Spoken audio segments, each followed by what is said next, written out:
Sorry. I don't miss time. He plays his little intro.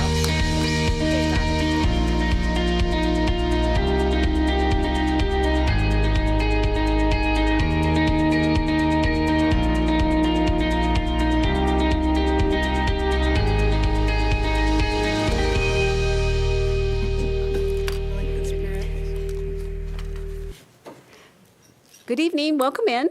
Welcome to the Grants Advisory Commission meeting. I'd like to call it to order, and may we have a roll call? Vice Chair Perez. Here. Commissioner Acosta. Here. Commissioner Carroll. Here. Commissioner Haywood. Here. Commissioner Lung. Here. Commissioner Reed. Here. Chair Gibson. Here. And we have an excused absence of Commissioner Kriz. You probably didn't make it back from Fresno. That's right. If you'd all rise and join with me and say the Pledge of Allegiance.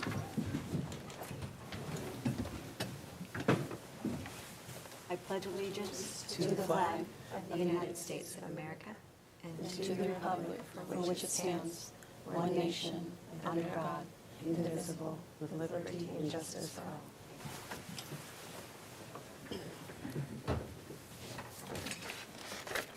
I'd like to now welcome up anyone from the audience for some public comments that aren't in relation to the agenda. And you can have 3 minutes to speak and just come on up to the podium and introduce yourself.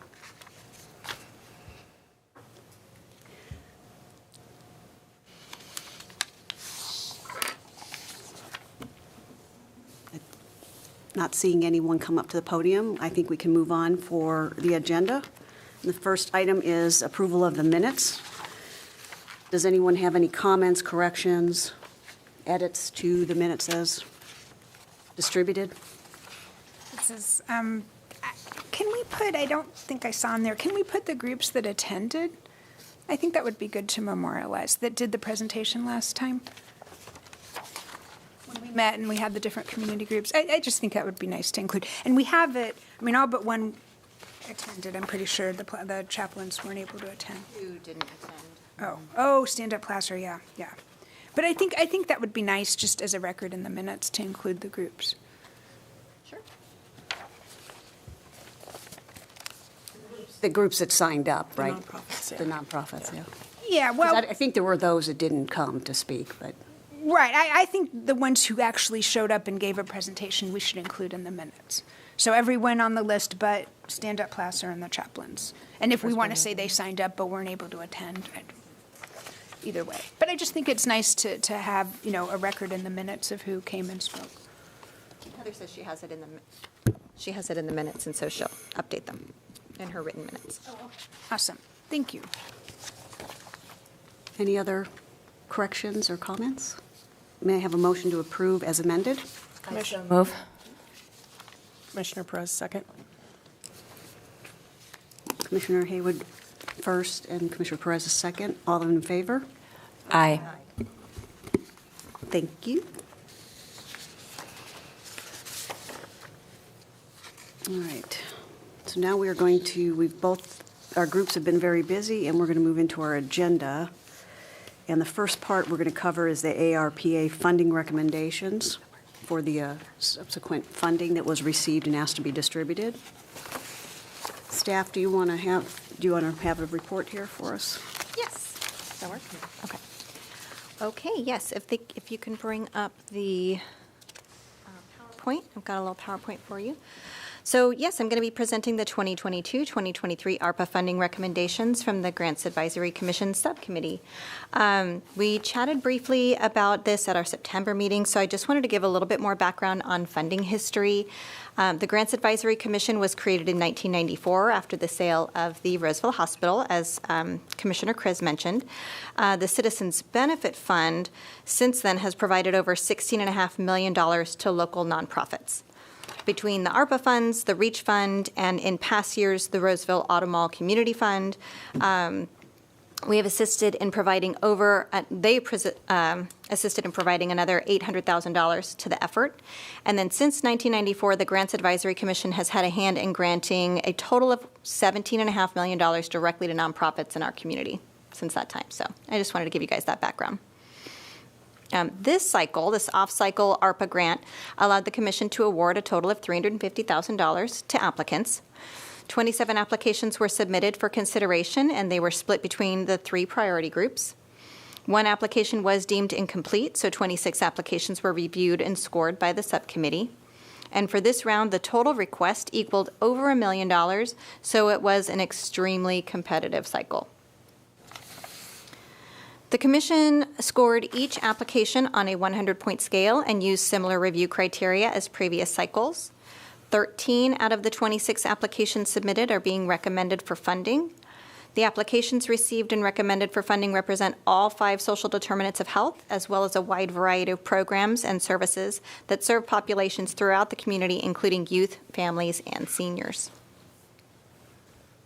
Slide 5 aligns with attachment 1 and shows the applications recommended for funding. In order to ensure that the ARPA funds did not duplicate programs recently funded, priority was given to applicants that requested $20,000 or more and were either new programs or expansion of previously awarded programs. The subcommittee's approach to application evaluation was to ensure alignment with the ARPA funding and that the applications chosen were Roseville-centric in order to have the biggest impact on the Roseville community. At this time, the subcommittee suggests that the commission approve the Grants Advisory Commission Subcommittee recommendations to fund 13 grants in the amount of $350,000 from the ARPA fund as identified in Attachment 1. Once that happens, the commission's recommendations will be provided to council in November for final approval. That concludes my presentation, but before we have any further discussion, we need to quickly discuss recusals, which is something that I completely slipped my mind, so I do apologize.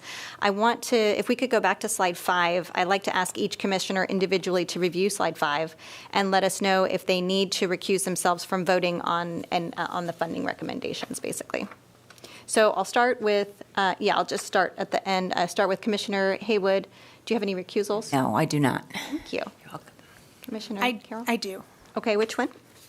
And this is just for the ones that have been recommended. The for ones on funding. slide 5. Take Note Troop This. and I can't read. I think just that one. I have another one, but I don't think they're in that group. Okay. If the other group becomes an item of conversation, then you'll need to recuse yourself at that time. Okay. One of these groups I may have referred, but I'm not involved in them. So that shouldn't be a recusal. Okay. Just want to confirm. Okay. Vice Chair Perez? No. No. Okay. Chair Gibson? Yes, Volunteers of America. Okay. Okay. Commissioner Reed? No. None? Okay. Commissioner Costa? No. No? Commissioner Long? Great. Okay. Well, that's easy enough. We'll figure that out. Okay. At this time, if there's any commissioners that have any questions? But do we need to discuss them separately? Separately, or? Yeah, so I would say first decide how you want to have the conversation, if you're going to talk about them individually or as a group, and then based on that, to the extent that your recusals are involved in that discussion, then you would recuse yourself. So is it all right if maybe we discuss everything but those 2 that are in recusal at this time? And are we discussing recommended or the whole group, or, sorry, just want to make sure I'm following. Whatever you would like to do as a commission, you can take it however you want. It's really up to you. I mean, If maybe you want to hear from the subcommittee. yeah. I would like to hear from the subcommittee on, just get an overview of the process and generally how the decisions were made. Okay, and Commissioner Chris was on our committee, and he was trying to get back, I know, but I think he did not make it back. And Ryan was on our committee, right? Okay, so why don't you guys go first? Commissioner News? It's, the staff report out really summed it up. We prioritized the ARPA requirements and then Roseville-centric, and then we looked at the different criterias, the similar process that we did for the forgetting the acronym. CBF? Thank you. That grant process. We got together, we discussed each one of them. We started out with, staff had provided us with a list of where we all ranked and how they all ranked among all of us. And then we went through and discussed the top 10 that we were all ranked very similar to. And then we went down through each one after that process and had discussion around each one. Oh, I guess I could add, but Tricia mentioned this was a really competitive cycle, and I guess you can see by looking at the amounts that ended up being funded, it was really a competitive cycle. But some other things that we kind of discussed during the subcommittee meeting was fully funding the top 4 under our priority group. So those top 4 are fully funded, and then for also for the applications that we're requesting under 20,000, just because it was a really competitive cycle, we decided to, I guess, strike those because they were not given priority. So those are just 2 notes that we added into our decisions as well. So if you remember in the original announcement, we had decided we would give priority to those that were $20,000 or over, to complement Ryan's comment. And then Tricia did a great job of leading us. She had a whole, like we normally do, average score, recommended amount, and rankings. We did the rankings again. So I think that about explains it, that, we narrowed it down and then decided to fully fund and then partially fund as we went down to the money was spent. Very hard. Quickly goes away. And I was very pleased, too, the group on the committee, we all had researched the AAR, the ARPA funding requirements and what it called for, that the priorities were, and tried to align with those and servicing the Roseville residents. So, in looking at the list of who was approved this time versus who was approved last time, I did notice that we had over half of them, seven of the nonprofits were previously funded in the last chunk also. So I'm curious where there wasn't more of an intention to spread it a little bit more instead of the same getting double money. well, again, I think we were looking at, and we had asked for new and innovative, how it would expand their program, how it would service more residents if they got this additional funding. So it was really about how they were explaining the additional service to Roseville. And it was the service group as outlined in the ARP funding. Some of the groups we had discussion about that maybe weren't aligned with the ARPA funding totally, and some were more strongly. Any other thing to add about that? Covers it. So in the groups that serve a broader resource pool than just the city of Roseville, they had proposed things to say, well, when we give our services under the ARPA funding, it's only going to be to Roseville residents, and this is how we'll be able to tell. Exactly. Yes, yeah. Exactly. And it was specific about, we will be able to add this many more to our program with the additional funding, another 30 or 40 people, or this will allow us to expand our facility or get our new facility in Roseville ready. It was very Roseville-centric and very specific. We were very pleased with that. But it was, this is something new. It wasn't added to what they had already asked for. It was an expansion of their program or a new thing. But what you just said, we'll be able to serve this many more people. For some of these, and I don't read the applications, obviously, for some of these, I'm anticipating it's the same program, but now we're reachable and they will be specific to Roseville. Is that, or they were completely different? Many of it was the same program, just reaching out to more Roseville residents, adding more to serve. Some were absolute new programs. Yeah. Mm-hmm. Right. Do you remember that? Yeah.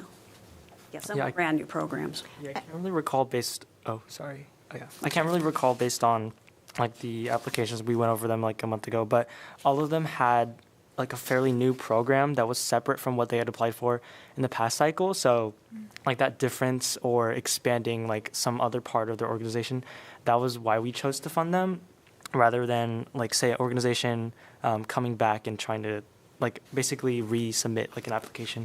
It was pretty much new programs that were going on. So that's what we focused on. Got it. Thank you. And there was also one that I remember off the top of my head that was actually going to be trying to get new space in Roseville. I was actually really impressed with the commissioners that were on the subcommittee because they had all of the information. They had everything, and they had really looked at every line.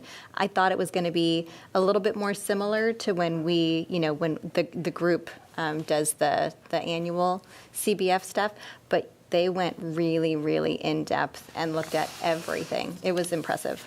And, as an example, like the Take Note Troop, they were. Well, you know what? Are we sorry, allowed we to can't talk about them. that? Never mind. I just don't want to step on any toes. About that. There were some, too, that I think if you look at some of the monies that were awarded versus what was asked for, they didn't get, the ones that didn't get 100%, the commissioners in their discussion, were focusing on what portion of that, was really going to be hard to get the donor base to support versus maybe an expenditure of some sort. Everybody did a really good job providing detailed budgets. And those of us on the committee were like, okay, well, they could probably get somebody to donate that, or this is something that'll be hard, or whatever. And so we were trying to help push it along, even though they didn't get 100% of the funding, if that's accurate. And just one more question for me. I think you answered it, but I just want to confirm. The two that fell under the small request because we were prioritizing 20,000 and over, they didn't get considered.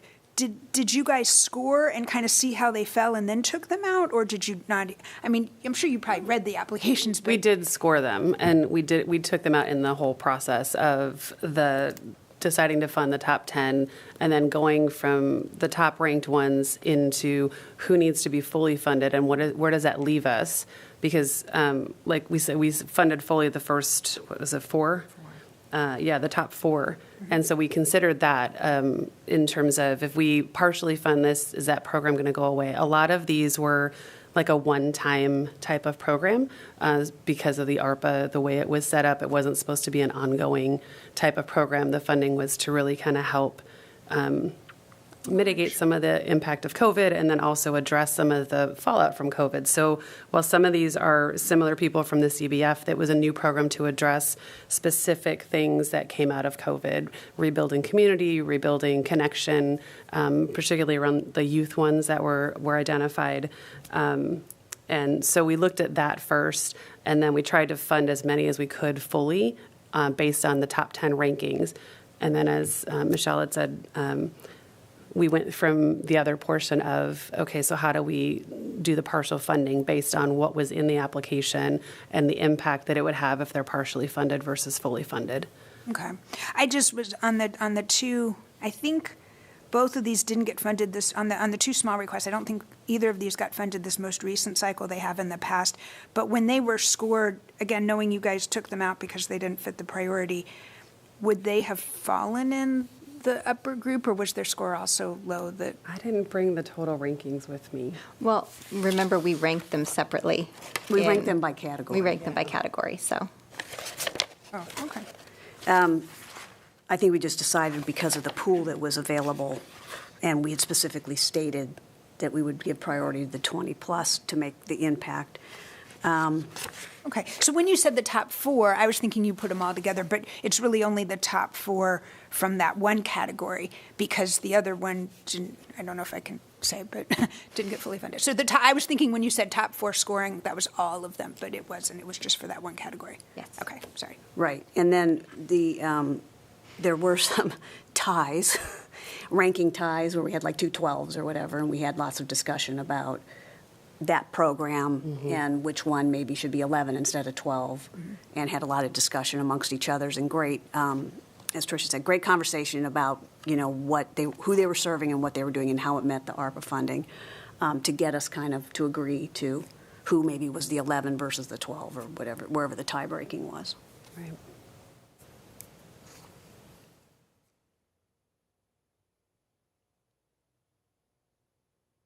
Anyone else from the commission have a comment or question before we open it up for public comment?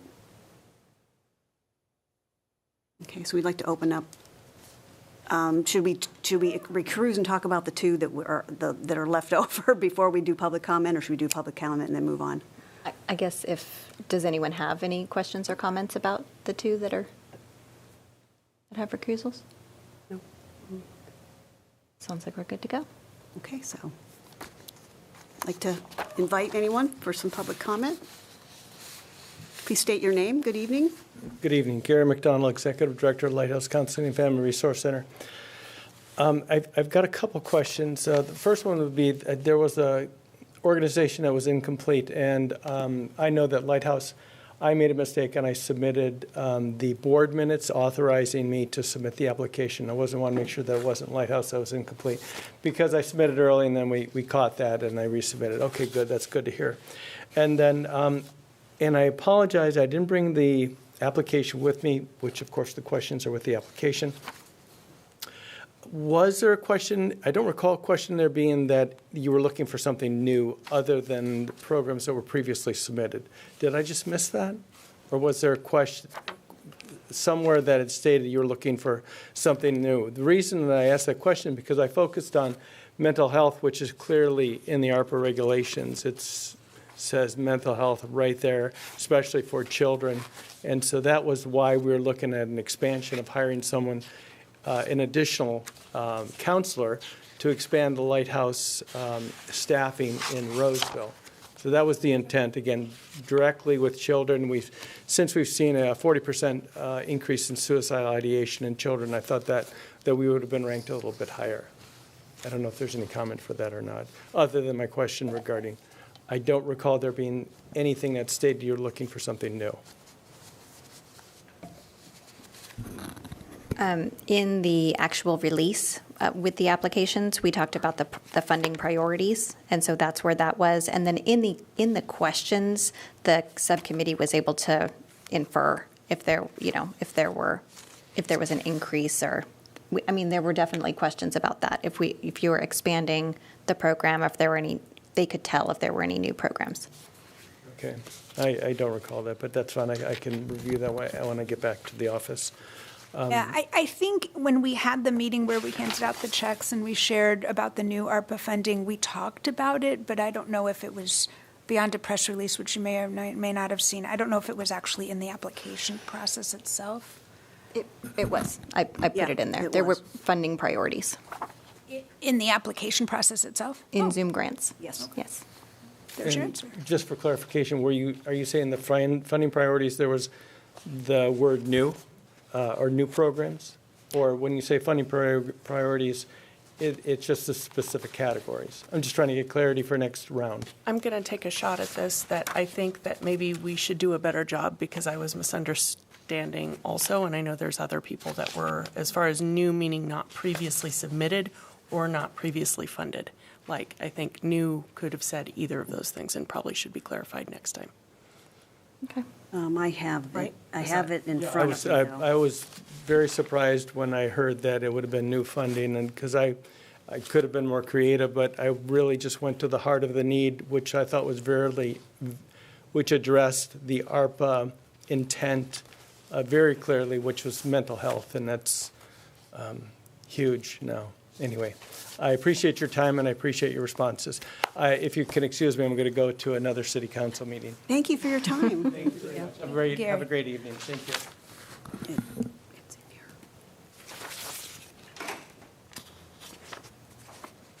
I have too many pieces of paper. Anyone else before we close public comment?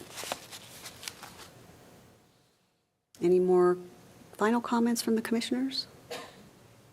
So on the vote, are we a motion to vote for everything but our recusals and then vote on those separately?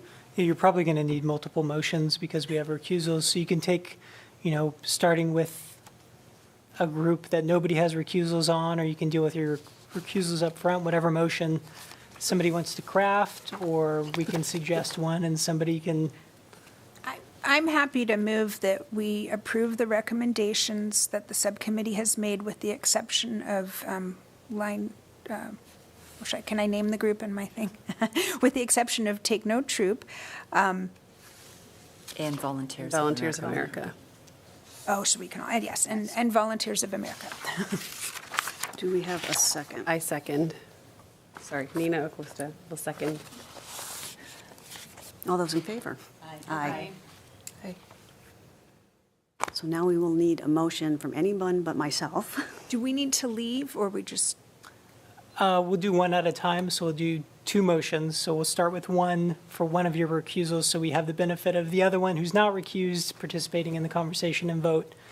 So whoever wants to make a motion excluding, right? But we don't need to physically leave. We can be here for the vote. you will have to. Okay, that's what I was trying to clarify. Yep. Okay. I'm happy to leave first. Okay. So Commissioner I'll wait until she's gone. Sorry. A little too hot, too.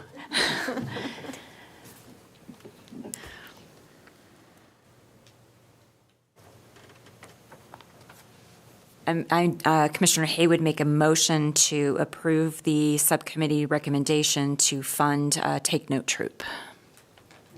I second. Oh, yeah. I, Commissioner Reed, second. Thank you. All in favor? Aye. Aye.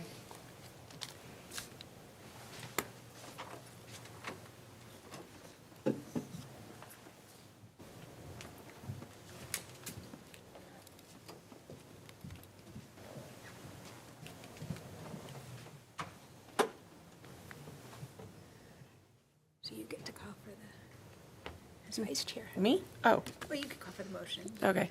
I, Vice Chair Perez, call for a motion to approve the funding of Volunteers of America.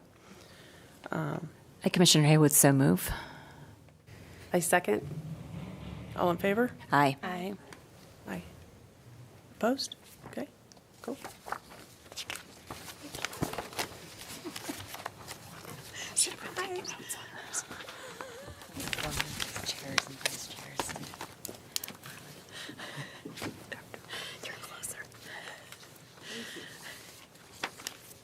So let's move to our second subcommittee report, which is the changes to the CBF for each grant application requirements, questions, and scoring methods to the full commission.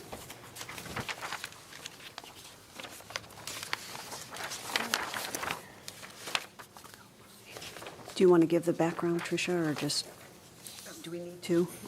Renee was going to. Pardon? Commissioner Perez is going to. Oh, I'm sorry. Is there a PowerPoint, though?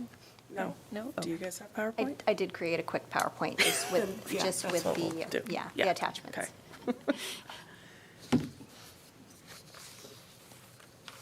If you want to give the background. Oh, okay. So our committee came together and do I need to say who was on it necessarily? Myself and Commissioner Carroll and Commissioner Reed and Heather came together and kind of refined and went through the questions and made sure that we were clearly hitting our points that we were trying to make, which is a fine example of what he said, some different ways that we could maybe refine it and make it here and there a little bit more clear and better hit the points that we're trying to accomplish and not be so vague. And then also with the scoring, just kind of touch that up and just after a couple cycles since we redid it to kind of see if there's some better way that we can refine that a little more too, to work with the city council's general plan and the COINA, or the was the consulting firm. Kone, thank you. Okay. So did you have these on? Okay, so if you want to bring up that first one. So I would like, and just reviewing this myself, and if the rest of the commissioners agree, I'd like to review the changes and just have discussion around the questions to scoring sheet first, since we kind of approved that separately, and then go into discussion on the question changes and additions, if that's all right. Yeah, absolutely. I'm not controlling it, so if you could bring up the slide that has I believe it's the next slide here. It says suggested changes For the scoring to methodology? the grant application. So there it is. So maybe the subcommittee will give us a little background on this one, and then we can have There we discussion. go. Okay. So where we were going with this first one is we wanted to put more points. I know in our past commission meetings we had, there was a concern that we needed to score more points towards Roseville-specific, since that's what most of our funds is asking for. So to satisfy that, we borrowed 5 points from number 4, and gave them to number 3 because it kind of just goes more with the general requirements of REACH and CBF, this being Roseville-specific. Questions there? No? Good? Okay. And then the bottom of it, it looks like it's bleeding. We wanted a little bit more details around the budget, and the money, where it's going, and that, again, that we could clearly identify that the money was being spent in Roseville and that there was accountability for that, and that the budgets for the projects and the nonprofit as a whole were both clearly identified, and it was very clear about where the money was coming from and going. So that's kind of the methodology behind where we did 8 for additional funding support for this program, and project is clearly identified, 5 points there. And then project budget is well-defined, and budget narrative explains how funding will meet the goals and objectives. That was a 5-pointer. That's kind of just to kind of guide the budget narrative so that they can kind of tell us just in words versus just the actual budget sheet where the money's going, so that kind of gives them a chance to clear up any gray. And then 9, we tossed out completely and added a new, well, anyway, so it still has 10 questions. But 10 is project budget is reasonable in relation to the organization's budget and demonstrates sustainability. And that's a 10-pointer for us. So that was, so we still ended up equaling 100 points, but it kind of diced. Our efforts at this was to kind of take a look at the budget from a few different ways and the narrative, and take all those things into consideration with a little more guidance for the nonprofits. And just a point of clarification, 9, it just got moved up to 8. So that's why Yeah. it's struck and then it's in red. We didn't create that question, but it's in red because we changed the order, Right. because we felt like that order flowed better. I have a question on 10. So on 10, it asks if the project budget is reasonable in relation to the organizational budget. So are we asking for both an organizational budget and a project budget? Okay. We have in the past, there's the project budget, and then they supply the financials, so we see the entire organization's kind of thing. Because in the past, there's been some confusion on, Right. they asked for money for a particular project, and we know they're getting other grants or other funding, but Right. it didn't show, and it came back saying, well, that's for another project or program, so we didn't put it in this. So seeing the whole organization budget versus this particular one they're requesting funding for, that kind of was what this was getting at. No, that's good. The explanation is good, because I agree. We've gotten some applications in the past where it's just a project budget, and then there's no way to tell in terms of whether or not that's an appropriate scale based on what the organization does or what other things happen. I just want to make sure that that's, because it doesn't really ask for an organizational budget, this is the only time it speaks to it. And so I was just wondering if there's going to be like an explanation when we release the grant that both a project and organizational budget need to be included in the application. There's an attachment for their financials, and that's been there. So that's kind of basically the organization's budget based on their past financials. It's been a required past attachment. This question just kind of gives us a perspective, gives us a chance to look at it with the perspective of, and make sure that we're all looking at that. And it kind of came out as 7, because I think what we found is when you interpret 7, some of us interpreted it from a non-financial perspective. Right. Some interpreted from financial and some from emerged. So this way we were just trying to make it clear. So, there's always going to be some subjectivity. We're different commissioners with different perspectives. That's why we're on this commission. But I think one of the things we strive to do is where we want to try to do things the same way and make it clear to the people applying, we felt like that was something where we could do more clarification. Also, I want to add, I know we'll talk about this next, but when we made these changes, we made sure to get the questions to support the applicants so they can be able to fully meet that criteria. So for like number 9, it's one of the attachments, but it's no longer provide additional information if necessary, but now it is provide information, and it asks clearly to discuss how will funding these costs meet goals and objectives described in this request. I do have a question on 10. for clarification, the demonstrates sustainability, does that refer to the organizational budget or the project budget? Good question. I guess that's a matter of interpretation. I don't know what my other. Interpretation. So do we need to be clear? I mean, if it's 10 points, I mean, would we like it to reflect both, and then we can clarify? I think it should be project. I personally. agree too, because it is the project budget. And to me, adding project would justify a 10-point scale. And change it to demonstrates project sustainability. Yeah. Yes. And I would just piggyback on that, just because later on we also talk about how is this project or program going to continue without funding or without one of the ongoing funding. And so I think that lends How to does that- consistency throughout. How does that address somebody just asking for a capital expenditure when it's a one-time? It's not a, Well, I think you would have your support in you would, throughout the application, they're going to have to explain why they want this capital fund. Why do, like, for example, I'll just use the expansion of a facility or the improvement of the facility. They're going to have to explain to us why they need X number of dollars to improve their quality and how that relates to serving the people of Roseville. For example, the lighting. Or the food bank, when they ask for the Right. conveyor belt so they can pack boxes faster. I think that explains project sustainability of, we're going to continue to be able to serve Roseville residents through this particular one-time expenditure, because this is going to help us load more food boxes, get more food delivered to folks. and then That's how I would interpret that for the one time. and then on, I'm sorry. No, go ahead. Any more on 10 before I go back to, I guess it's 9. The new 9 or the old New 9? 9, Okay. not the stricken 9. Again, I'm curious what the budget, the narrative, what the expectation of that is. And again, if it's, when it says how funding will meet the goals and objectives, is that, again, of the organization, of the proposal, I program? think we can do the same clarification for the project. Add program in there, just so it's Or clear. project, program, goals, and objectives. Project goals and objectives. Yeah, I think having been on the Grants Commission as long as I have, I think I intuitively, when you're a reader, you don't always see the missing words. So, thank you, Michelle. Thank you, Commissioner Gibson, Chair Gibson.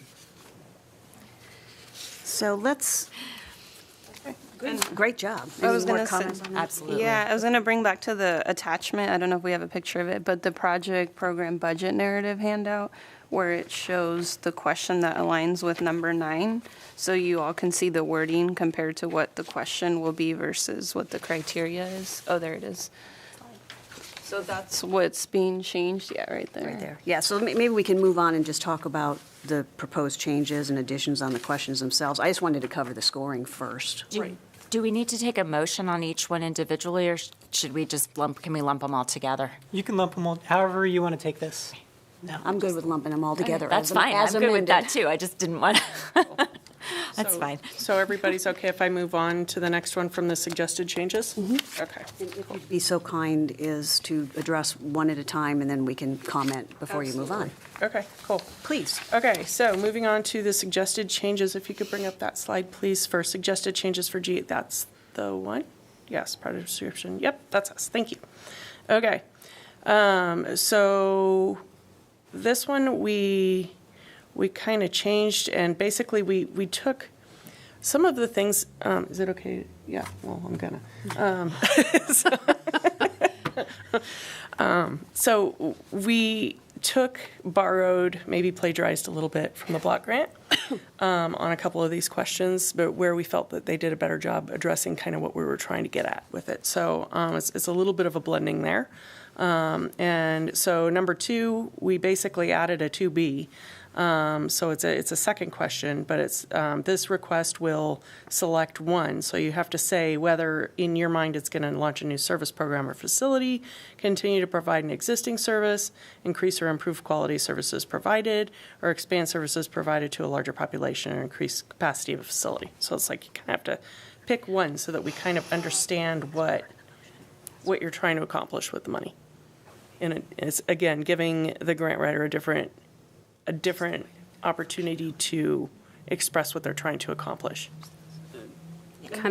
Question was also, like she mentioned, borrowed from the other grant, and we added a little bit, but we were trying to get very clear, like one sentence for people to either put if they're expanding, increasing, continuing, or something new. That way it's clear and we can kind of measure apples to apples in that aspect.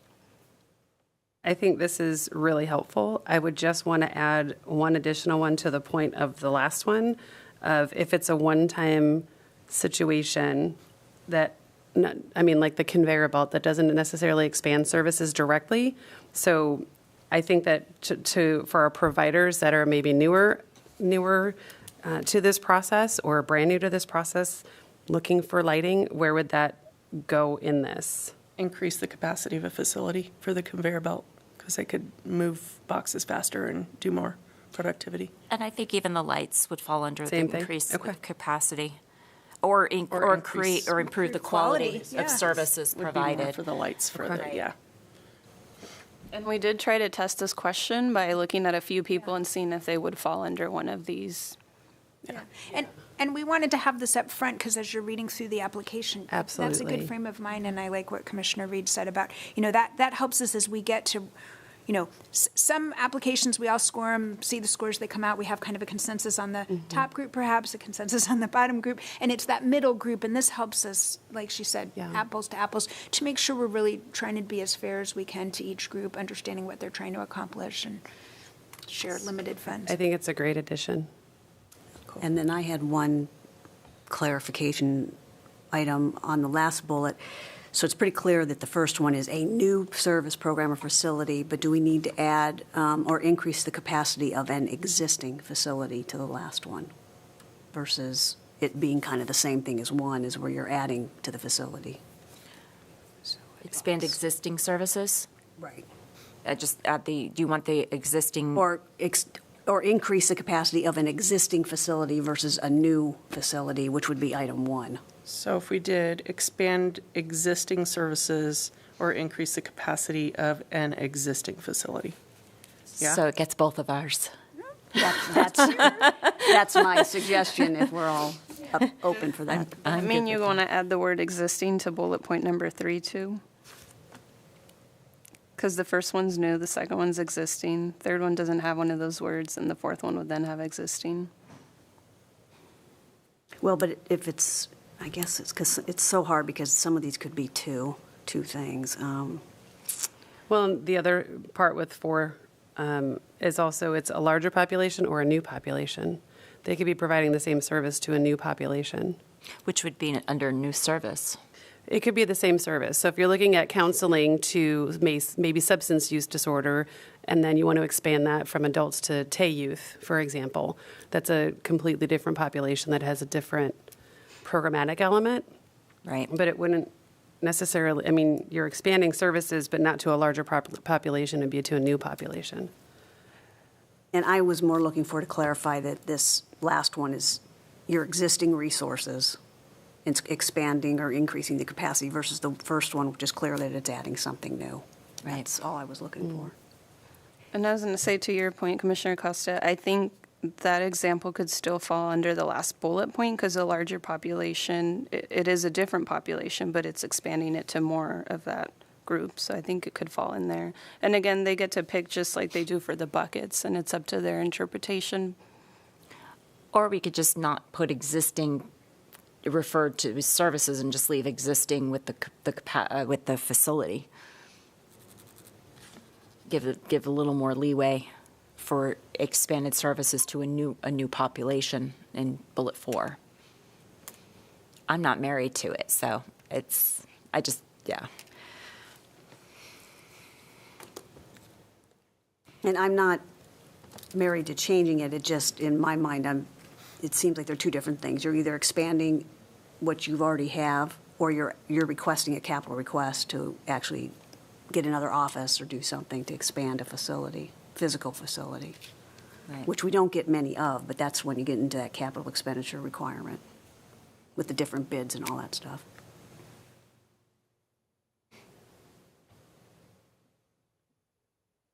I mean, to me, when I read that, expand services provided to a larger population, it implies existing, so I would be okay just leaving it, I think as Commissioner Haywood suggested, on the facility, modifying the facility only. But if you think, the rest of the commission thinks it's clear to put existing in both places, I'm supportive of that too. My goal would be, clarifying. It's still going to be a matter of interpretation, and, if we were writing the application versus the nonprofit writing, there probably would be some slight changes, so. I think to Commissioner Reed's point, if the larger population would be expanding services to a new population, or if you're a counseling agency creating a new program, it would be the same in increasing the capacity of a facility. It's either a new office that you're getting, which would fall under the first bullet, or you're increasing the capacity of your current facility. So is that a case for not putting existing on Yeah, either one? I don't think we need to. I think, where there is some level of interpretation. I think this does generally capture as broadly as we can, while also giving some direction for all of us as we review them. And don't forget, if it doesn't work this time, we can always change it next year. Just throw that out there. It's always next year. Okay, well, that was my notes on that. So what did we decide? Not to change it. Not to change it. Just To making change sure. it at all. Okay, No change. no change. Okay, cool. Question Moving 12. on to 12? Yeah, okay. This one, we added again a little bit from the block grant and kind of tweaked it for our own purposes. Describe the population number to be served, how the project and program differentiates from similar services in the community, and then to clarify just kind of more questions for thought to get them on the right writing prompt on this. What makes you different? Are services targeted to a unique population? Are you uniquely positioned to serve a community because of location, relationship, or staff skills? And then we put in there also more clues like include key supporters, volunteer hours, collaborators, donors, processes used to ensure those being served are Roseville residents, citizens benefit funding, or Placer County youth families, or seniors for REACH funding. And just to clarify that, the black had always been there. The additional red underline, you still have the bold question, and I think our subcommittee was wanting the red underline to be kind of part of that italics that follows to help expand the main question. Correct. Yeah. So I like that. the formatting here can be a little confusing, but I think it would just, if this is acceptable, the same question remains in bold, and then the red underline becomes part of that black italicized section. Does that make sense to everyone? No, this is good. The only change I would propose is taking out you and put this project. Oh, yeah. What makes this project different? Yeah, good. I agree.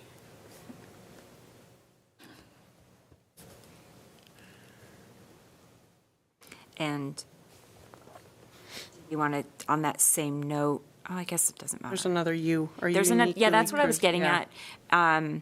at. I'm okay with that one because you would be the organization. But we could say, is your organization. Exactly, that's what I was going to say, so thank you for getting me there.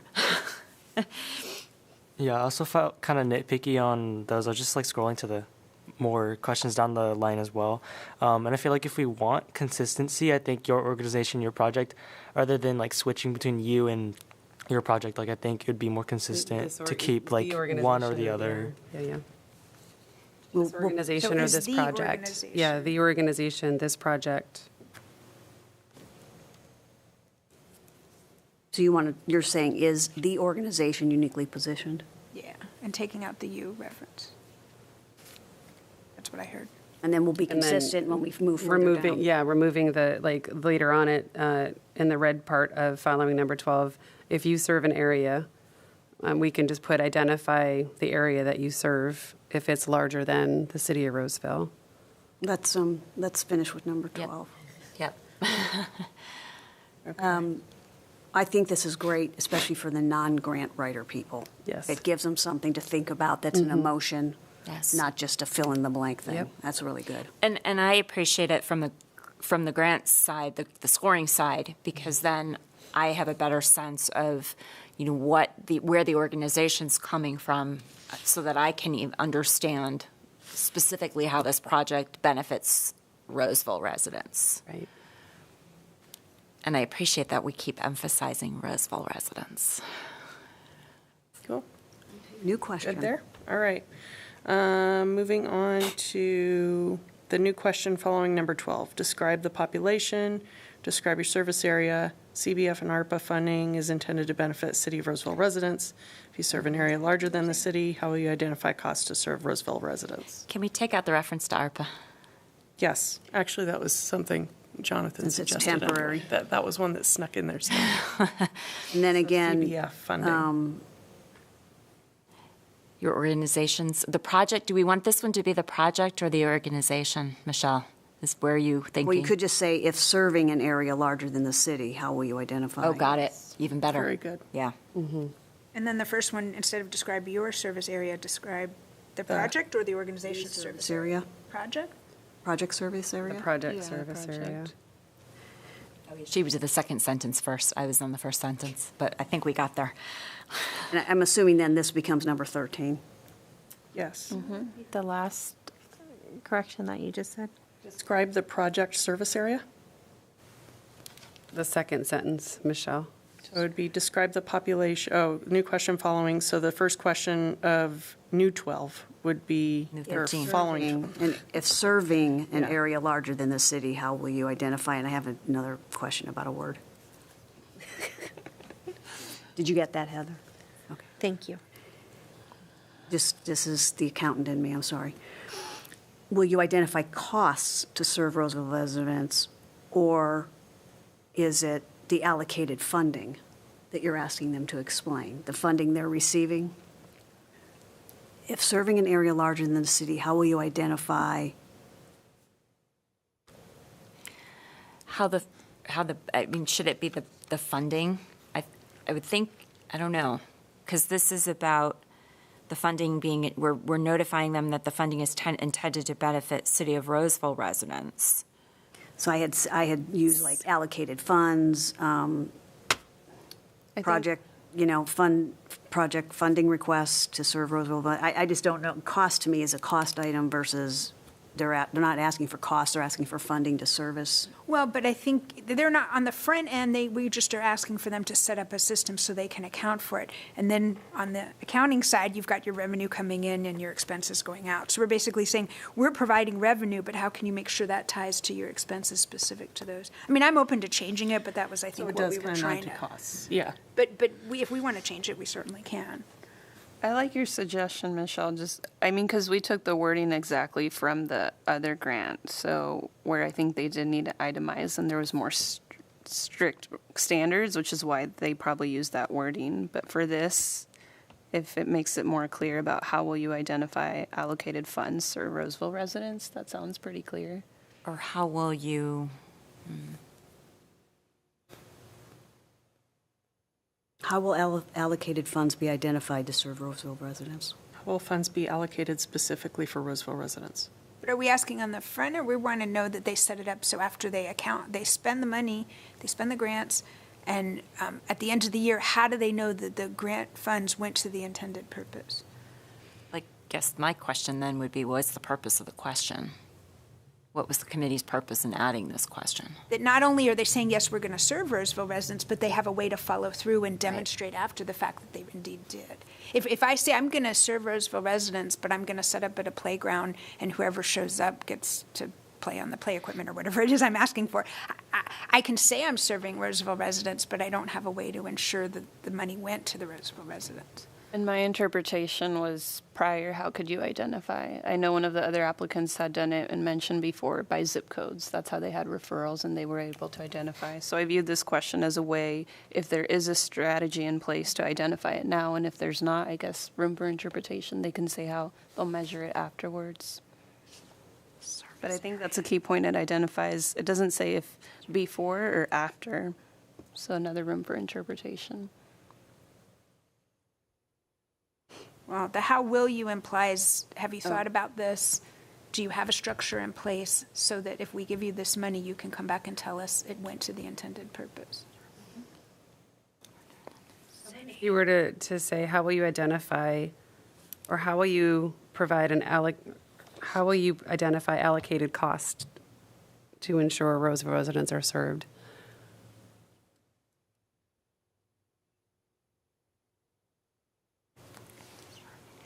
Something to that effect, to try to get to that. I like the word allocated funds. I know we all have different ones. Maybe we should vote and see. I agree with you that I like the idea of making them think of it up front instead Yes, of I agree. after the fact, they're writing their report and go, this is how we figured it out. And they should be thinking of it as they prepare their budget, their program budget, you know. That's why I Putting think it, putting should it in be- a specific line item, you know, this pot of money, if request is allocated, goes for counseling, this one goes for food, this one goes, I'd Yeah. like that they're pre-thinking about it, and that's just why I'm wordsmithing it. But again, I'm not married to it, that's just, when I think I think of if you put in funds. allocated, that captures it, though. Allocated costs. Allocated costs. Can I ask? On the back end, you're going to have to do that accounting. How about this? If serving an area larger than the city, how will you identify costs allocated to serve Roseville residents? That's pretty good.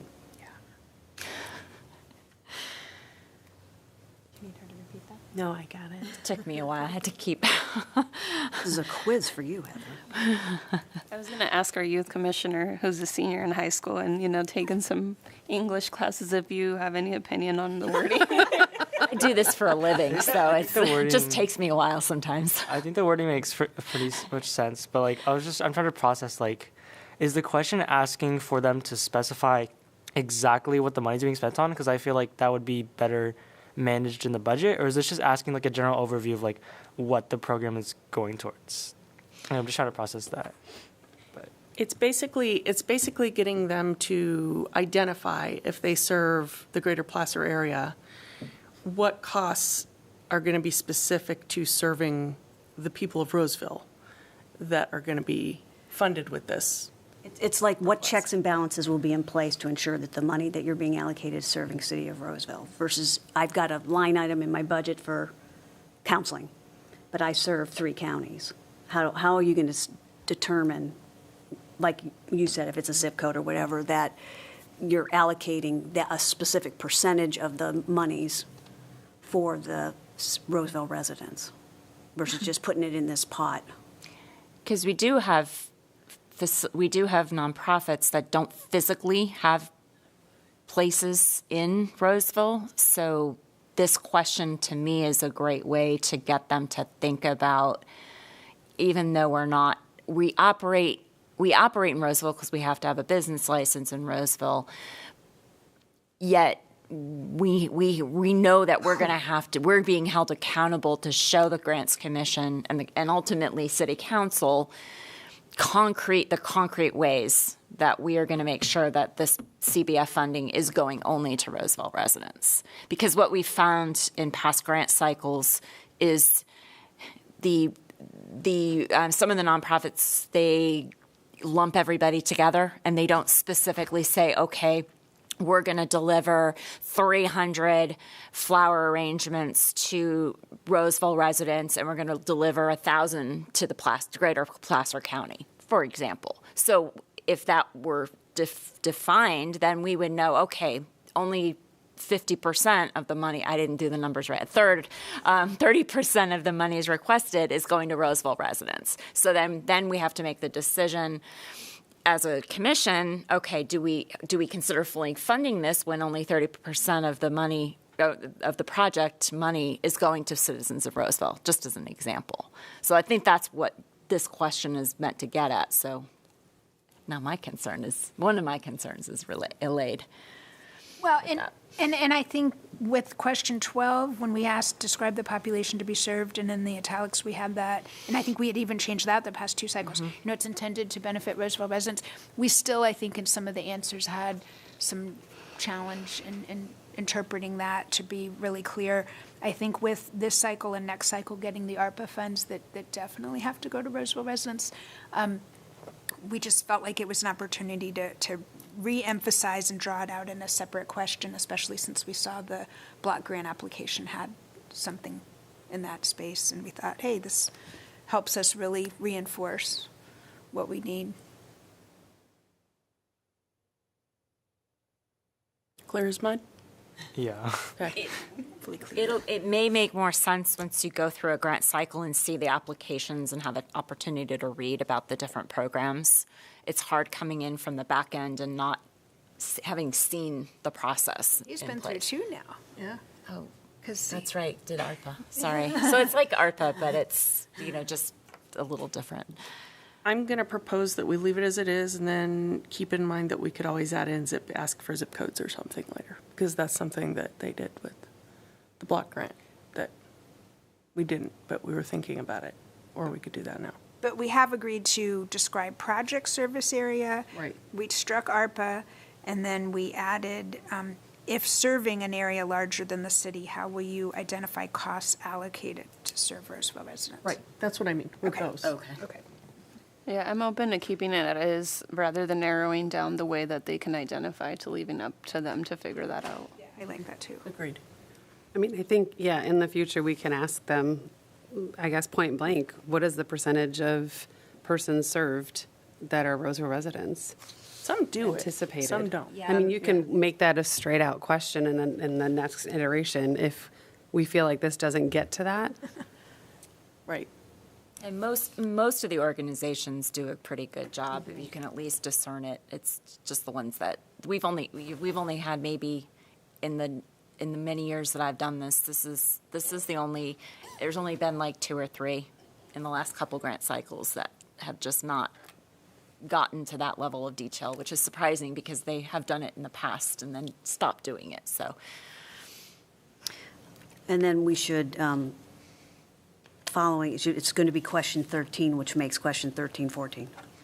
Right. Right.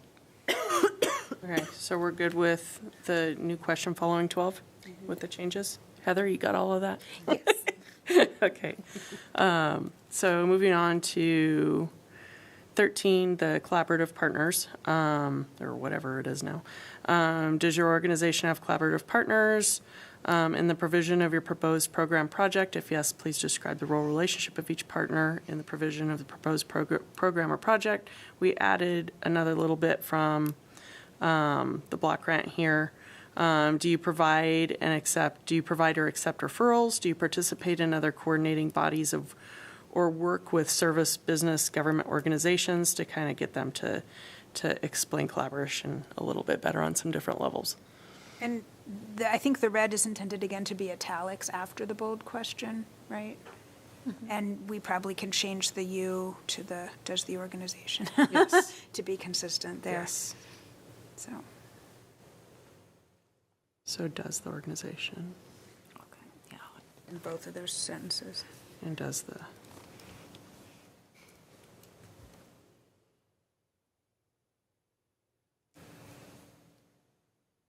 Okay, and then in italics.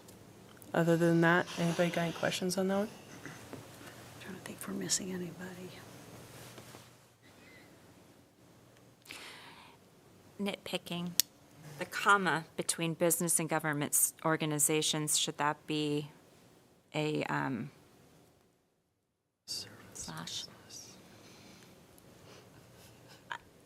I don't care, but it might read better if it's all. Yeah, no, that's a good observation. Service, comma, business, comma, or government organizations? And/or. And/or? Service, comma. Yeah. Okay, that works too. Yeah. Is the phrase coordinating bodies of work how it's worded somewhere else? Yeah. Okay, so that's not new. But that's going to make this one, not 14, it's going to make it 15 if I'm moving on to new question before 14. I lost count a long time ago. We're still on the old 13, we're just wordsmithing. I would like some clarification on coordinating bodies and what. So like Placer Community Foundation, they work with a lot of nonprofits and they kind of coordinate services and things. Again, since this is italics, it's not like they have to, but it helps us understand, particularly like with overlapping services and things Can we like that. say agencies instead of bodies? Sure. I think that's more I think clear. the word body is where we're getting hung up Well, on I a was little just bit. thinking of like the chaplain coordinating with law enforcement, but it's not necessarily Still a government organization. Yeah, we It would can still do be- agencies or organizations, because it may not, agency kind of implies government in my mind, but not always. But, yeah, I think we just borrowed again this language from the Black Grant. But it's this idea of, not reinventing the wheel, coordinating, we're talking about collaborative partners, so that kind of concept. I like organizations simply because you do specifically state government organizations later on. But we changed bodies to agencies. I think Right. organizations. We're going to change it to organizations. Okay, Organizations. got it. Use that word twice. Okay. Did you say changing bodies to organizations? So the new question, or will be, does the organization provide / accept referrals, question mark? Does the organization participate in other coordinating With other. with other? Does the organization participate with other coordinating organizations? There probably ought to be a comma there. That's a massive run-on sentence. Or work with service, comma, business, comma, and / or government organizations, question mark. We've got it on video. We can play it back. Cool. If my English teacher is watching this right now, I'm probably going to go back and fail that class. Okay, any big eye questions are good there? Yeah, okay. Now, the one that says new question before question 14. Define anticipated outcomes is the question 14 that we're calling. Describe how your project program aligns with the Roseville City Council's current strategic plan. And then we're going to link in the application, the strategic plan 21 to 24 City of Roseville. So no matter what your experience level is, you can push the button and read their strategic plan and be able to speak to it. And we don't have to guess. Right. So still, I'm on a numbering question. So if new question following 12 is 13, and this one comes before 14, is before the new 14 or I think new because 4, we don't or have is it the new full- 14? Well, since we don't have the full list of everything, hopefully, the way Heather has the notes, she knows how to insert it, so we can make sure all the numbers are correct. I don't think we were as concerned about the numbers, so long as we were inserting the questions that fit with the flow of the application, if that makes sense. And will we have time to do one more review before the grants go live? Just to check for typos and make sure? Because Or- this is gotta go to voted on in council, right? November. Oh, that's right, city council has to vote on Yeah, it. it needs to No, go. I don't know that they do, but Oh, we're yeah. bringing this back because we wanted Okay. you guys to have, for people who weren't on our subcommittee, we wanted you guys to have the opportunity to not, if you wanted to think about something or whatever, this is, unless everyone's in agreement to approve it tonight, the idea was to give you guys time to have a meeting and then come back in November and approve it. Except, I think, for if you make any changes to the implementation plan that council approved 2 years ago, those in terms of timing would need to be decided tonight so that we can get those agendized for council consideration with the item that they're going to hear about the ARPA funding recommendation. So for those items, those need to be decided tonight. For the normal things that are within our purview every year, like the scoring criteria, the application questions, things like that, I think you do have time.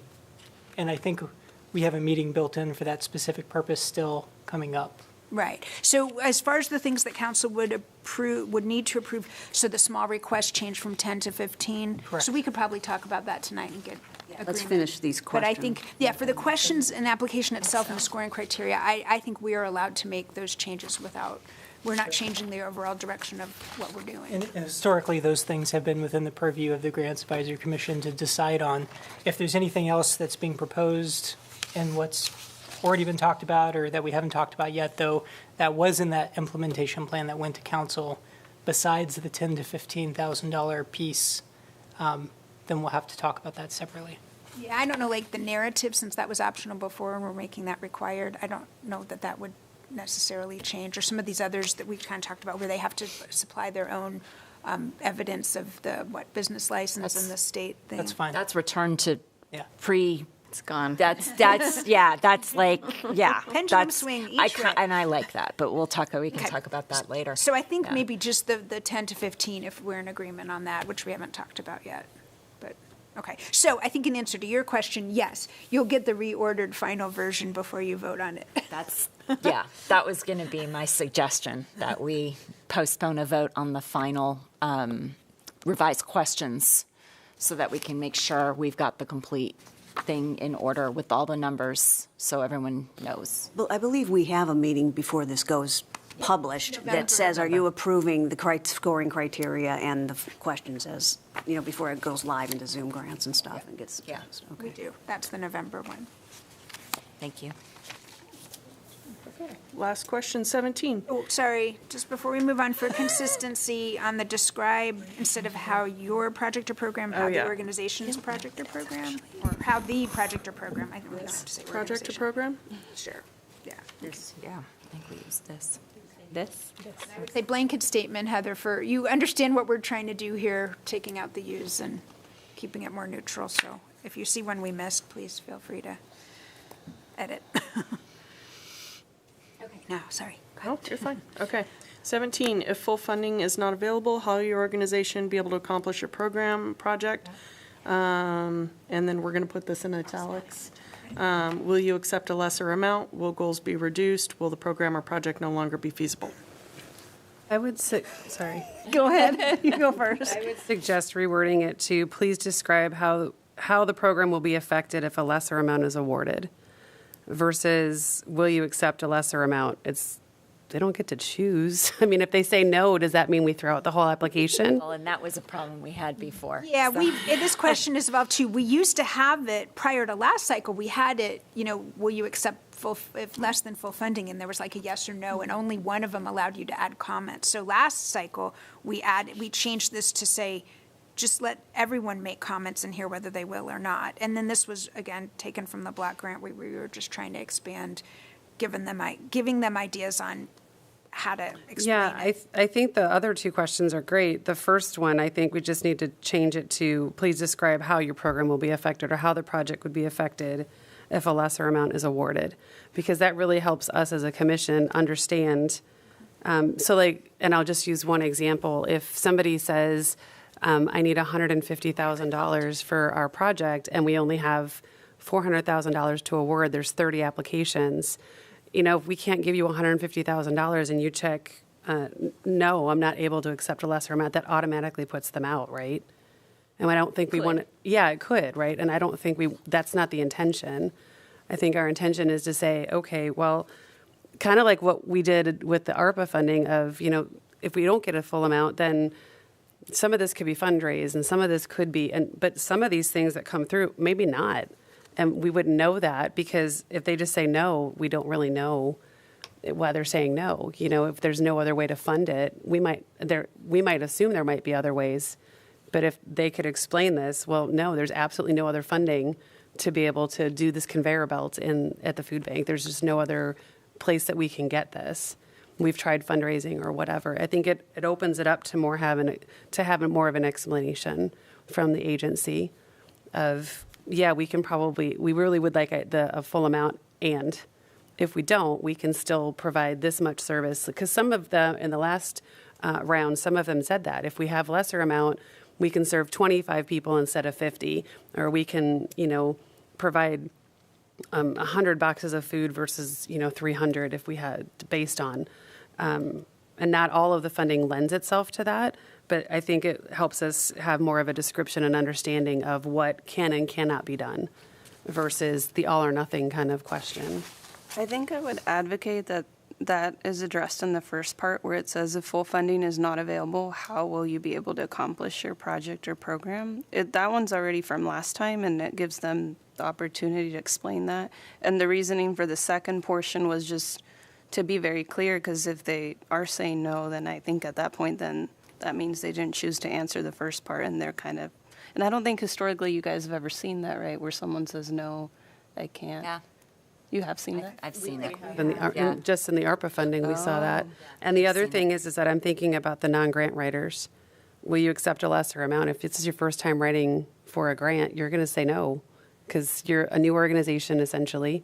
It's a new program, essentially. So you wouldn't have that ability to say, yeah, we might be able to fund this another way, like a larger organization or a grant writer might be able to get to. So I do believe it's a little bit of a duplication, because we're already saying if full funding is not available. And then again, we're saying, will you accept lesser amount? I don't see that portion needed. I just feel like it's Well, that's why I saying, asked, that's why I asked for the explanation of how it will be affected if lesser funding, because that's the part we don't know. well, we see but I the mean, you next could one, take will that goals be part, reduced? Will you the could take program or that part project out be and just longer? put, how will goals be reduced, or the program be modified? You don't need to say, will you accept, or if awarded a lesser, because you already said it. Strike that one sentence, but leave the will goals be reduced, will the program or project no longer be feasible? Because Does that again, work? again, it just gives them food for thought, something to think about as they're answering that question. I think that even the unexperienced grant writers, they may just say, we can't afford it. We're a new organization. I've seen that. I've seen that language. We're not planning to do any fundraising. We're brand new. We're going to plan to fundraise in the future, kind of thing. And then we make our judgment call from there. on I agree. I scoring. think if, in asking it that way, they'll say, without this funding in its whole, we can't accomplish this because it's X, Y, Z, or Right. like you said, they will tell us why. But I just thought that was redundant, just a second, Okay. asking So them again. we're okay with keeping it as is, except striking the sentence that says, will you accept a lesser amount? I still like asking how will the goals be reduced, or how will, Well, we're going to leave That's what that we in. say, Yeah, we're will leaving goals those. be reduced? We're just striking that one sentence, but we're one- leaving, will goals be reduced, will the program or right, but project- will goals be reduced is a yes or no question. How will they be reduced is a little bit more explanatory. Will the program no longer be feasible is, again, a yes or no question, or how will the program or project no longer be feasible? It's just a different, getting more explanation. Again, I'm thinking about the ties and the ones in the middle that we're really trying to narrow down. What about, please explain if the goals will be reduced, if the program or project will no longer be feasible? I mean, because. Whether or not. Because it says, please describe how this program project will be affected with a lesser amount, or with a lesser amount awarded, or. But isn't that what we're saying was redundant from what's already there, if full funding is not available? How- We're just offering We're just prompts. adding how will they be reduced, or how will it no longer be a feasible? Yeah, I like how. I like that too. How better than yes or no? Why, how. So please explain how. A three-way tie like we've had in the past. Yeah, how are we going to break that tie with, they're all three saying yes or no? And we may or may not have background on those programs or what they, other than what they put in here. Okay, so where does that leave us? Do we want to say, again, for the prompts, not the full question, because we have that in bold as is? Right. Please explain how goals may be reduced, or how the project or program may no Well, we longer already be say feasible. if full funding is not available, so then it would be how will goals be reduced? And how will the. And how will the program or project be affected, I think is what we can put on there. With a lesser amount awarded? Well, because that's what it says, if full funding is not available in the question. So it's just like a continuation, so. Okay, so just a period after affected. Yeah? So read what you have, sorry. I'm So confused. I have, if full funding is not available, how will your organization be able to accomplish a project program? In italics, it'll say, please describe how this program project will be affected, period, instead of with a lesser amount awarded. I thought we were No, we're moving to how scratching will that one. goals be reduced. Oh, okay. How will the program or project no longer be feasible that or be percent. affected? Be affected instead of no affected. longer feasible. Be affected. Oh, yeah, I forgot I wrote free, I just forgot to cross that part out. Do you need me to reread that, that second?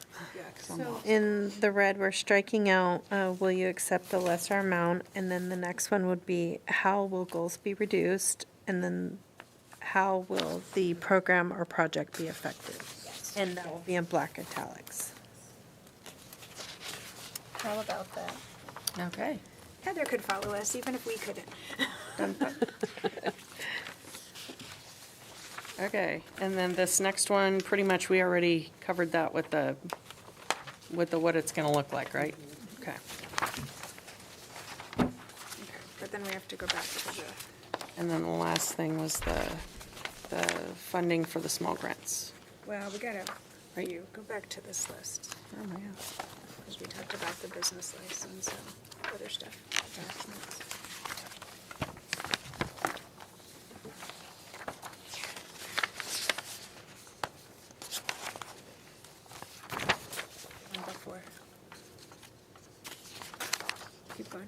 So I think what we're looking for is clarification or what the subcommittee's thought process was on item 4 and 5. So on 4, we came up with, basically, we would like to redefine smaller requests from 10,000 to 15,000 to give them a little bit more money for their award. $10,000 is, I mean, it's appreciated for sure, but I mean, that's kind of almost like a sponsorship level. So like, I think 15 would give small projects a little bit more oomph, a little more wiggle room to do what they need to accomplish. And I think knowing that part of the cycle, we have 350,000 coming from the ARPA funds, so our pot overall is going to be bigger. It felt appropriate to at least get the commission's thoughts on whether we should raise that. And, whether we keep these 2 cycles and then given how things may change once we no longer have the ARPA money, if we want to take it back down to 10, I think that's certainly something we could do. ARPA's being awarded from a separate pot, right? Separate applications. They're not going to be part of this. No, it's all going to be together. It'll all be the same application, just like we do with REACH. And then when it comes to putting the money out and the different grant applications, staff will work on that. But you guys will be reviewing all the applications all together. Okay, so are the criteria, I'm getting the impression that ARPA criteria is different, so they're going to be, is it? Stricter, I think. Right. It aligns really closely with the CBF. The main thing is the Roseville-centric, which again is pretty close to the CBF, so. Right, okay. It all aligns. Yeah, I mean, I think, and that's why we made some of those other changes. I think in the past, while CBF was definitely intended to be Roseville-centric, we even on our commission had talked about this well before ARPA, that we weren't as tight as far as really evaluating the applications and how we scored them focused on that Roseville component. And so we had already wanted to tighten that up, and now with ARPA, it feels like, this is a better opportunity to really drive that point home so we understand when they're applying and then they understand when they're applying as well, kind of a two-way street, how we evaluate them as well as what they're putting in their application to ensure that's getting the target. I don't have any disagreement with raising the amount, especially given that costs are going up and continue to go up. When I'm thinking of the smaller grants like the Meals on Wheels and things like that, the cost of gas is through the roof right now. And so where $10,000 might have made a difference before now, they had also said that in some of the applications we got in this last cycle that they were providing gas cards for some of the folks as part of their services, and a $20 gas card doesn't go very far now. Maybe just my car. So I would be in agreement with raising the amount or proposing to raise the amount. So it's essentially just shifting which pool these organizations would be in.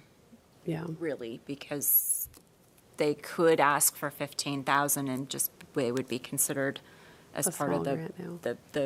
the bigger, that middle group versus the one time and the small. So I don't know. I have mixed feelings just because I know there are certain small nonprofits where $10,000 would make a huge difference. It really just depends on the type of organization. I mean, and yes, the costs probably make sense to increase it. I think we need to consider that too when we're doing the grant funding recommendations too, to kind of keep that. If we really are going to propose raising the minimum, this threshold for small grants, I think we also have to take that into account when we're looking at the actual funding decisions down the road. Considering what you all did with ARPA. That would be my ask. Which means ultimately funding fewer, Right. larger fewer. Right. That makes sense. I think that aligns with city council goals, though. I think we've heard that from them before to make that impact. But it may be even fewer if we're going to consider granting maybe more than we might consider granting in the past. So instead of having a handful of really small grants, having fewer larger grants, maybe not full funding, but maybe 75% to more people than we might have done in the past. I guess in my mind, it really is driven in part by who applies. Of course. And then, again, knowing for these next 2 cycles, we've got, maybe double of what we previously had. Well, to remind everybody, in the last cycle, we had 2 small requests, and if we up it to 15, we'd only add 1 more to the group, based on what was requested last time, if that helps the discussion. We're not adding 10 more people into the small requests, only 1 is shifting. Yeah, well, I think what the net effect of this is that the people who would have requested 10,000 are now going to request 15,000. I mean, it just gives them more flexibility, but I don't know that that's a bad thing. And personally, I could go either way on this. I just felt like it was an opportunity for the full commission to discuss, is it appropriate to raise that, considering costs increasing, considering we're going to have more funding available, at least, again, the next 2 cycles. I definitely think if in 2 cycles, see how we do, and then after that, if we go back down to only having, say, $200,000 to expend, then I think it would be appropriate to drop that small request limit. But for now, where we are, it just felt like it was appropriate for us to consider as a commission whether we want to raise it. I don't fully support it, but if the commission, I'm one. So, I don't know that. And for all the reasons, it's the right thing. Yet, at the same time, organizations do have the ability to request 15,000 and get considered under the other pool. So it's not really changing the ability of an organization to change their request. That's true. Well, and the amount of funding is always going to be determinant about how successful the fund is every year, who participates, and was it last year where we had less money because the council voted to use some of it for another purpose? So I think that's always going to be an influx about how much funding we have, and does it really matter, that extra 5? I don't know how much that's going to affect how many, people are going to get awards or not awards, because it's just kind of a surprise every year anyway about where we're going to be. And it depends on how these get scored and what our priorities are by the time we get there. Exactly. I hate to admit that $10,000 doesn't go as far as it used to. So I have to agree that 15 might help people, small organizations, say, hey, that really can make a difference in me. And to your point, it's just putting it from one bucket to another. It's not eliminating them or changing anything. So I'm fine with supporting the change if that's what everybody wishes. Is this one we have to vote on? This is the one that you need to decide for sure tonight. Is there any more discussion on that item?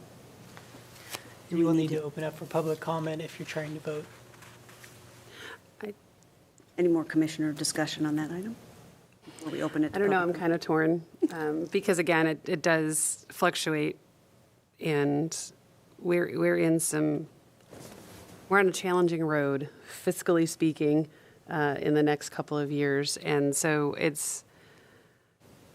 think it's all good points that costs are rising, and the onus is really on the applicants to determine what they need and how they need it.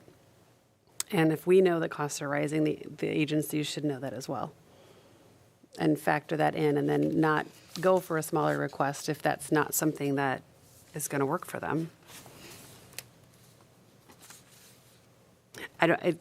Historically, it's easier to keep things status quo versus raising it and then taking it back later on. That just doesn't look well in our community.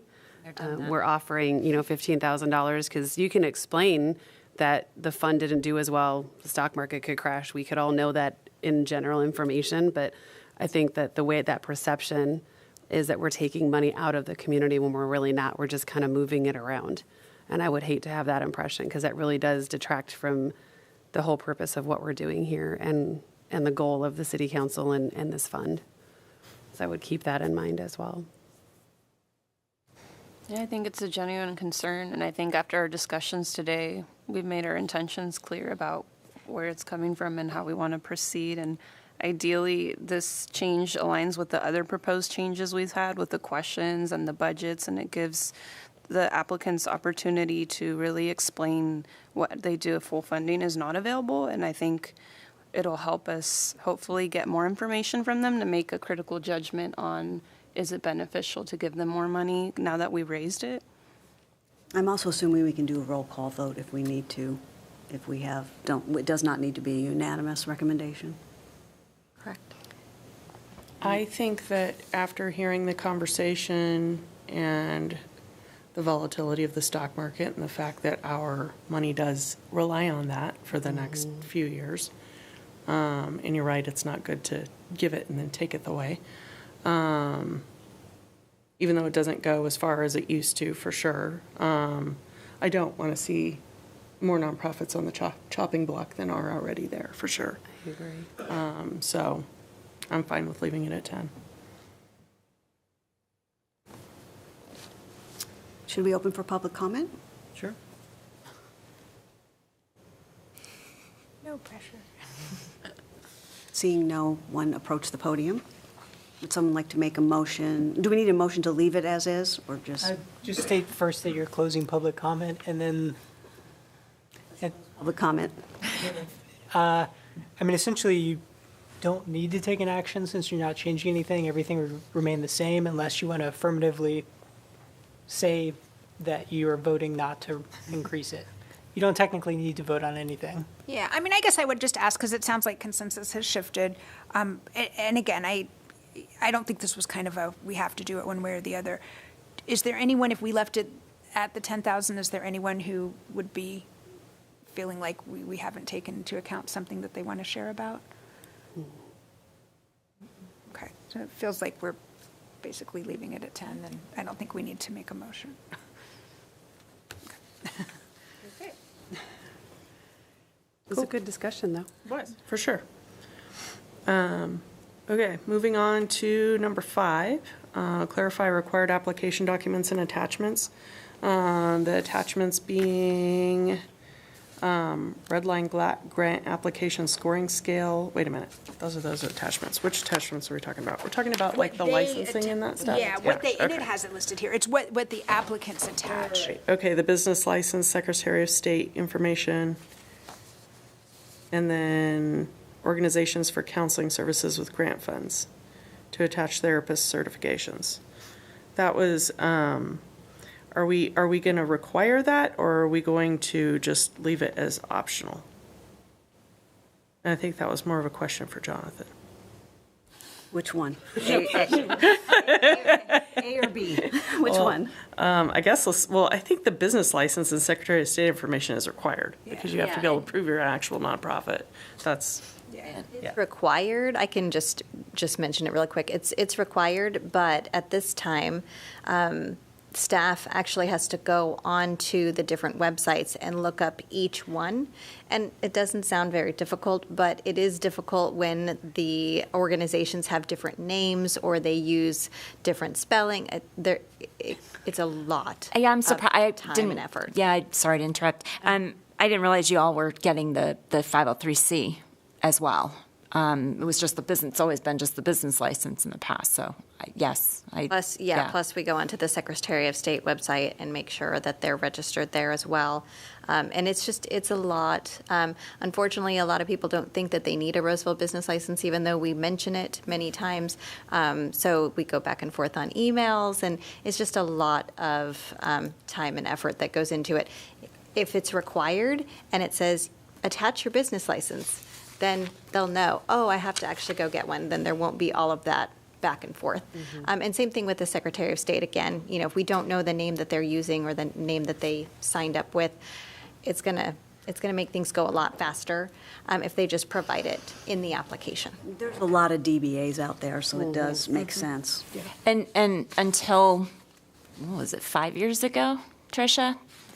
Up until that point, organizations had to submit it. They had to submit both of their 501c3 certification from the IRS or the Secretary of State and the business license.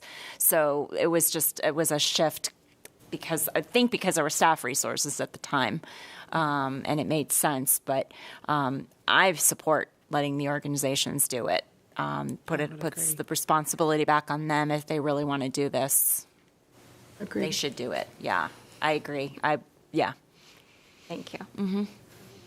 So agree with having them submit the licenses of their therapist. They have to display that when they're providing counseling. It's not hard to include that because, again, the Board of Behavioral Sciences website is not friendly, and it does take a minute. And if people get married, you have to go and search through several different iterations of their license.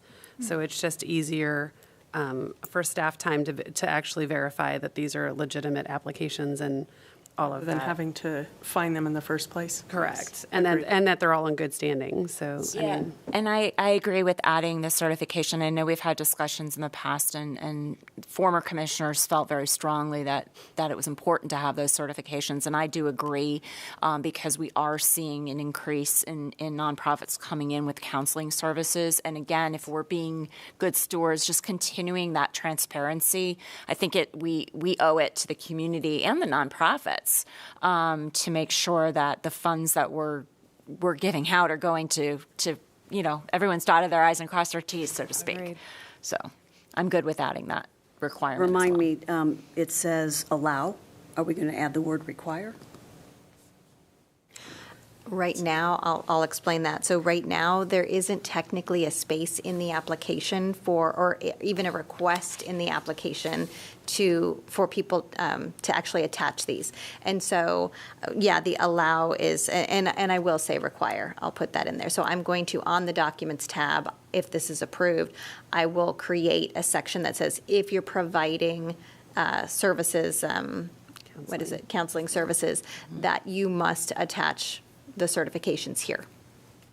Well, it might need to be posed as requiring special licenses, because it might just not be a counseling service. It might be another service that requires a specific certification. Okay. Are you just want to restrict it to the counseling services? If they provide another service that requires some certification that isn't counseling related, should we have those certifications? I mean, are you talking like building, like trade certifications, or what? I guess I would just want to understand more of what. I'm not an expert in what. I think it's confusing then to the nonprofits if we're saying any kind of certifications are required, but we don't say what theirs are. I can see they might be confused by that. And I think, just for clarification, we were trying to address minimum legal requirements for the provision of those services that require that one be licensed, so I wouldn't want to cause any confusion about requiring other certifications that may not be actually legally required and adding an element that's beyond what they really need. I think that's what I was asking. Is there something else that might be legally required that's not counseling? And if that's not the case, then I don't think there is. It's never come up okay. in any of the other organizations. It's just only come up with counseling services. Again, because often the grants are looking to fund salaries for the counselors. So. And then with counselors, there's licensed staff and non-licensed staff, and the rate or salaries are significantly different. So that could help distinguish the type of therapist and the salary that they're asking if it's appropriate. The only other one that might be nuanced here is substance use disorder. There's a different certification. There's a KDAC certification, and they also certify their peers in some of the provisions of those services. But they're not governed by a board. But they do have to have a certain number of certification hours and certified in those things. So I'll just word it, counseling certifications. Is that going to be broad enough? Counseling certifications? Okay. I think so. And there's always next year if we get an anomaly this year. Okay, so this will be presented in its final form for us to have a motion on at a future meeting. Yes. We're approving the next grant cycle and what all these are going to be specific. To tie up in a neat little bow, what Lighthouse proposed as far as just the clarification of new, with not previously funded or previously submitted in a prior life cycle, in the last the last grant cycle, prior grant cycle. What do we want to put? Maybe hold that, because that was a different agenda item. So if you want to, when we do like commissioner comments, if you want to add a thought about that. Okay. Okay. Okay, so I think that pretty much covers this, right? Okay. I have a thought on that. So we should move to review and approve year-end summary reports? Putting the exhibit together?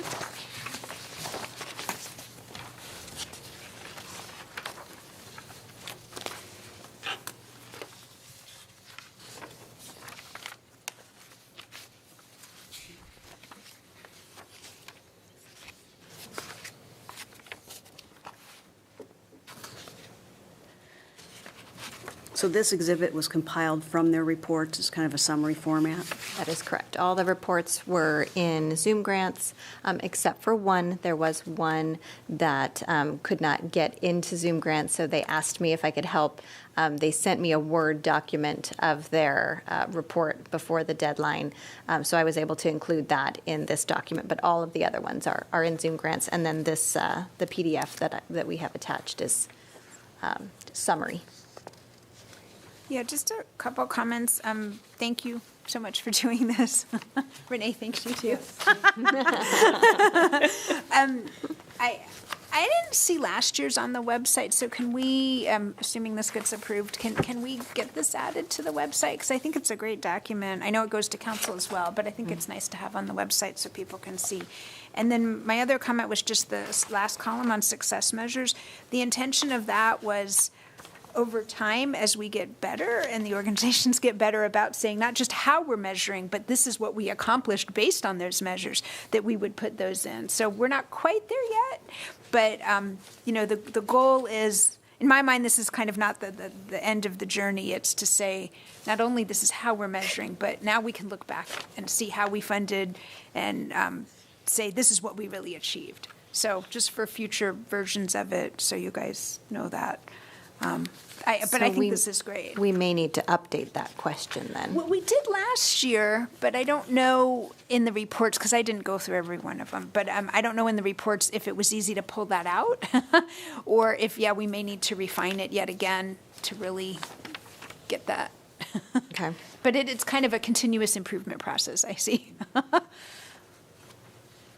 again, thank you for pulling all that together. I think this is such a great summary, and since the public doesn't have access to those final reports, it's nice for them to see this, to see, okay, not just who we funded on the front end, but here's what actually happened with that money. Question, Ryan had brought up alternative communications. Did we ever implement anything that maybe this would be an additional versus just posting it on a website that might, to measure the success and promote the success of the commission? I just didn't remember hearing back if we... Yes. So what was it? I believe it was in June. The communications department did a big push on all the different social media things, and they put out all the information about who was funded. Actually, I guess it was in July, who was funded for our previous recommendations, and then I think it was maybe the next month or early thereafter, they put out a lot of information about ARPA, and they created a whole separate website for ARPA. And then I feel like we should probably do the same thing now that we have the ARPA information. They'll go out and they'll put, so it's less about the actual commission. It's kind of been more about the awarding of the funds. But yeah, we probably should put something together a little bit more about the commission, and now would be the time, so. Just a thought instead of just posting it on the website. Yeah. No, this is a good idea too, to get that out there. And then the things I posted last time, I think it was off of the 22-23 cycle, am I mistaken? But these are 21 through 22, so like adding the accomplishments I think would be a good touch to that, since the other one was just like, oh, this is how much money was awarded versus this is how it was spent. So I think it adds like a little, like a nuance to it as well. Agreed. And Tricia, all the organizations that we funded submitted reports. Yes.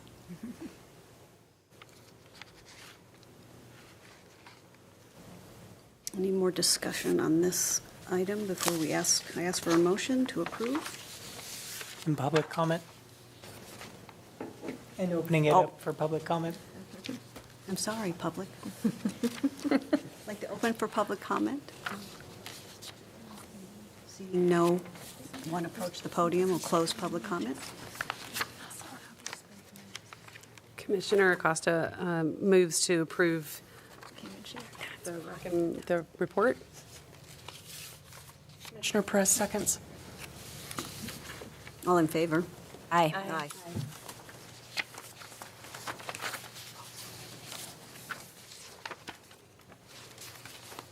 Thank you. So do we have any additional staff or commissioner reports? Nina, you want to bring up your? Yes. So Commissioner Perez, this is when I would like to bring up my, I think I would like to clarify in our funding cycle, as Lighthouse pointed out earlier, just to, if every time is a new and not previously funded or previously submitted, prior cycle, any cycle, like, that way it's crystal clear. Like, Yeah, and I'll just mention, so that very specific idea was very specific for the ARPA funds, the 22, 23. So going forward, we're not going to have any priorities other than the ones that we have, all of our three different buckets. So we won't need to, hopefully we won't need to clarify that because it shouldn't be an issue. Okay.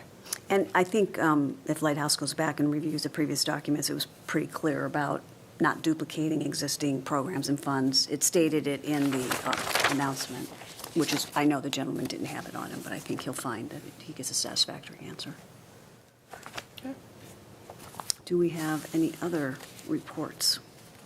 I would like to thank all of the fellow commissioners about all of our committee work. I think it was a heavy lift for all of us, and I appreciate everybody's help. And staff too, for sure. Heather was amazing. Second that. Yes, that it was a lot of work, and I really appreciate the discussions tonight, and really all the work that went into it behind the scenes, the staff support that we receive with all of our questions, clarifications.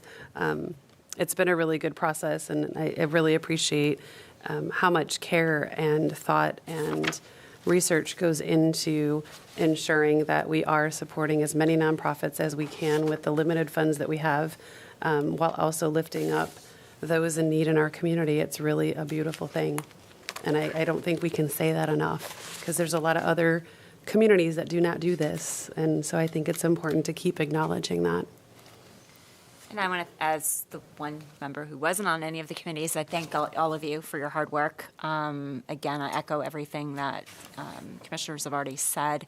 I do want to say that the scoring criteria and the proposed changes to the application are moving us towards not only continuing our transparency, honing in accountability, but I think we're getting to the point where there are fewer organizations that should come out of this process confused. So I think that's a huge accomplishment, to have taken what we had, the product we have, and gotten it to the point where it should be pretty straightforward for people moving into this next cycle. So again, thank you from the bottom of my heart for all your hard work.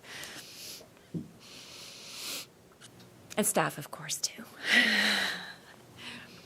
I want to thank Ryan for his service. I think this is his last meeting. It's his last meeting with us. And in November, I think Or do you that's get one? the last one. We're going to check We're and gonna see. sort that between meetings, but Are we, Our meeting is we're going to be interviewing new youth commissioners, and we were discussing here, it would be great to have Ryan available sure. for that. I think his insight would be very important. so I wanted to get clarification on that. I know we've done it a couple different ways in past years. We've done the full commission, and we met at 5:30 for that, and then we had a break, and then we had the meeting for the business of the commission. We've also done a subcommittee, and then I know timing, I don't know when the applications are due, and some of that impacts our applicants compared to other commissions that are looking for youth commissioners. So do we have any details, or do we need to plan that stuff out, or is that something you guys will work with the chair and vice chair on? so we will plan in between now and the next meeting what that'll look like. We could do the subcommittee model But I think having the full commission's participation is probably the preferred method. So we will do kind of what we did last year, most likely. Last with year, I the- think, was a subcommittee, though, right? Did we do the The full? full. Oh, it was, that's right, it was here. So we started early and then we recessed and then we, COVID, when we had the Yeah, I subcommittee guess so. stuff, yeah. Yeah. Okay. And then do we know when the application deadline is? I don't. Okay. So I guess I would say Ryan and anyone else who has any friends and acquaintances who would be eligible to apply, would encourage you guys. It's on the website, I would imagine, by now. Send it out a few times Okay, to good, different people. good. So, yeah, if you have anyone you'd recommend. But did you do the TikTok video, Tricia? Is it on social media? I usually see a tag on it, so it's there. Okay, good. Thank you. Maybe we should have Ryan do a TikTok video. All the other youth commissioners, yeah. That's a good idea. So, but yes, thank you very much, Ryan. You've been super involved. We appreciate it. We appreciate your perspective, and we hope the next youth commissioner can follow in your very big footsteps. Agreed. I just wanted to mention really quickly that I believe it's November 1st, the Boards and Commissions dinner. Hopefully, I'll see everybody there. You guys can RSVP and go out and have a nice dinner. Including the youth commissioner, right? Yeah, Absolutely. show up for that. Because I have forgotten a couple times, do we need to have any more public comment? We don't, but I just wanted to note that our city clerk is here and have her introduce herself. Hi, everyone. So I wanted to just introduce myself. My name is Carmen Avalos, and I'm the new Roseville City Clerk. And I have to just tell you, just listening to you all, you made me so proud tonight because I really saw democracy at play. And, I kept staring at Mr. Ryan Lung, and I kept thinking, is that a high school student? And I'm like, oh, I need glasses. Or he is extremely articulate. I just want to tell you that I can see a bright future for you. Thank you for being part of this board, certainly. Thank you for bringing up the Boards and Commission dinner, which is happening November 1st.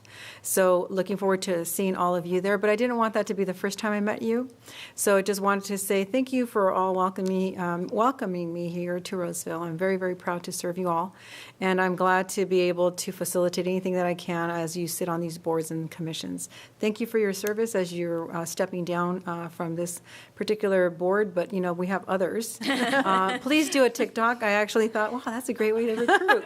So please do that because, we're looking forward to really allowing our youth to be participatory in this process of civic engagement and really being part of our government. So thank you for that. As a former high school teacher, I just am excited to see youth as part of, the commitment to really seeing Roseville grow and certainly to look at how we can improve and make things better for you all, our future. So thank you for that.